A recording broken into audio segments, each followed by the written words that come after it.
போச்சு.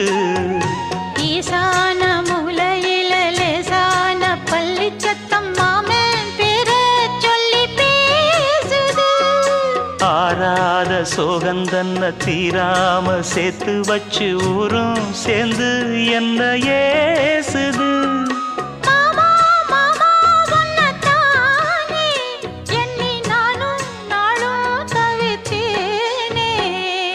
கூண்டுக்குள்ள என்ன வச்சு கூடி நின்ன ஊரை விட்டு கூண்டுக்குள்ள போனதென்ன கோலக்கிளியே.